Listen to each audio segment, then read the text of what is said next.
നിങ്ങൾ പറഞ്ഞു വാഹനം പറയുന്നത് ഇന്ന് നിങ്ങൾ പറഞ്ഞു വാഹനം തട്ടിയെന്ന്. അതിലാണ് ഞങ്ങൾക്ക് പ്രയാസം. നിരക്കാത്തതാണ് ഈ കേരളത്തിൽ താങ്കളുടെ സംഘടന, താങ്കൾ പ്രസിഡന്റായിരിക്കുന്ന DYFI ഇന്ന് കാട്ടാക്കടയിലും അരുവിക്കരയും കുറ്റിച്ചലും ഉൾപ്പെടെയുള്ള സ്ഥലങ്ങളിൽ കാണിച്ച അക്രമത്തിലൂടെ ഈ കേരളത്തിൽ കണ്ടതാണ്. കാസർഗോഡ് മുതൽ ഇന്ന് തിരുവനന്തപുരം വരെ പിണറായി വിജയൻ കടന്നു വന്ന പാതയിൽ എവിടെയെങ്കിലും അക്രമമുണ്ടാകാതിരുന്നിട്ടുണ്ടോ? ഇതിനൊക്കെ ഉത്തരവാദി ആരാ? എനിക്ക് നേരെ കരിങ്കൊടി ഉയർത്തുന്നവരെ ആക്രമിക്കുന്നതും അവരെ നശിപ്പിക്കുന്നതും രക്ഷാപ്രവർത്തനമാണ് എന്ന് വ്യാഖ്യാനിച്ച് സഖാക്കന്മാരെ ക്രിമിനൽ പ്രവർത്തിക്ക് നേതൃത്വം നൽകിപ്പിക്കാൻ വേണ്ടിയുള്ള പ്രേരണ നൽകിയത് നിങ്ങളുടെ മുഖ്യമന്ത്രി ശ്രീ പിണറായി വിജയനാണ്.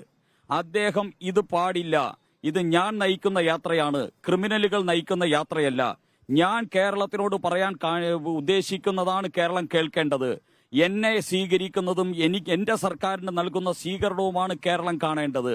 അല്ലാതെ എനിക്ക് വേണ്ടി കത്തിയും കഠാരയും ബോംബും അതോടൊപ്പം തന്നെ ഹെൽമറ്റും ചെടിച്ചട്ടിയുമായിട്ട് വരുന്ന ഗുണ്ടകളെയല്ല കേരളം കാണേണ്ടത് എന്ന് മനസ്സിലാക്കാനുള്ള ഒരു സാമാന്യ വിവരവും വിവേകവും താങ്കളുടെ മുഖ്യമന്ത്രി ശ്രീ പിണറായി വിജയൻ ഉണ്ടായിരുന്നുവെങ്കിൽ അദ്ദേഹം ഇത്തരത്തിൽ ക്രിമിനലുകളെ പ്രോത്സാഹിപ്പിക്കില്ലായിരുന്നു. അതാണ് എനിക്ക് ആദ്യം പറയാനുള്ളത്. ശരി, അത് മറുപടി കൂടി കണ്ടിട്ട് വരാം.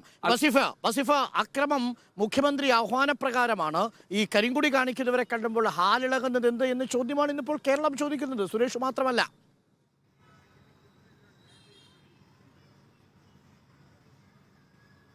അല്ല അരുണെ, ഇപ്പോ ഞാൻ നേരത്തെ തന്നെ സൂചിപ്പിച്ചു, കരിങ്കൊടി കാണിക്കുമെന്ന് ഇവരെവിടെയും പറഞ്ഞിട്ടുണ്ടായിരുന്നില്ല. അങ്ങനെ ഒരു സമരത്തിന് ഇവർ തയ്യാറായിട്ടേ ഇല്ല. ആ സാഹചര്യത്തിൽ ഇവരുടെ അണികൾ, ഇവരുടെ പ്രവർത്തകർ ചില സ്ഥലങ്ങളിൽ കരിങ്കൊടി കാണിക്കുക. ഇപ്പൊ ഷൂ എറിയുമെന്ന് നമ്മൾ പ്രതീക്ഷിച്ചോ? പ്രതീക്ഷിച്ചിട്ടില്ല. പക്ഷെ ഇവരെറിയ. നാളെ ഇവരെന്താ എറിയ എന്ന് നമുക്ക് പറയാൻ പറ്റുമോ?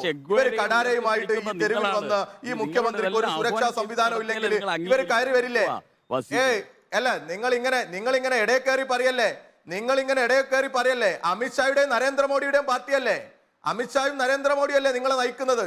അവരുടെ ഗുണം നിങ്ങൾ എത്രത്തോളം ഉണ്ടോ പരിശോധിച്ചാൽ മതി കേട്ടോ. അമിത്ഷായും നരേന്ദ്രമോദിയും നയിക്കുന്ന പാർട്ടിയുടെ വക്താവ് എത്രത്തോളം സമാധാനം പറയും എന്ന് നമുക്ക് ഊഹിക്കാവുന്നേ ഉള്ളൂ. അതുകൊണ്ട് പിന്നല്ലാതെ ഈ എന്ത് അമിത്ഷായോട് ഇപ്പോഴും സഞ്ജയ് ഭട്ട് ജയിലില്ല, രാജ്യത്ത് പ്രതികരിക്കുന്ന MP-മാര് തെരുവില, അവരെ പുറത്താക്കുക, അക്രമത്തിന് നേതൃത്വം കൊടുക്കുക, മണിപ്പൂരിൽ വെടിവെച്ച നിന്നിട്ടില്ല. ഇതാ നിങ്ങളുടെ പ്രവർത്തനം. അതുകൊണ്ട് അതിനെക്കുറിച്ചൊന്നും പറയല്ലേ. നിങ്ങൾ ഈ രാജ്യത്തെ കർഷക സമരത്തോട് കാണിച്ച പ്രതികരണം എന്തായിരുന്നു? കർഷകരുടെ ദേഹത്തൂടെ വാഹനം ഓടിച്ചു കയറ്റി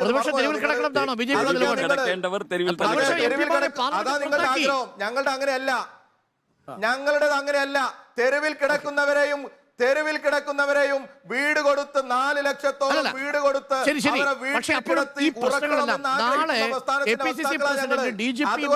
നിങ്ങളെ BJP-യുടെ പ്രതികരണം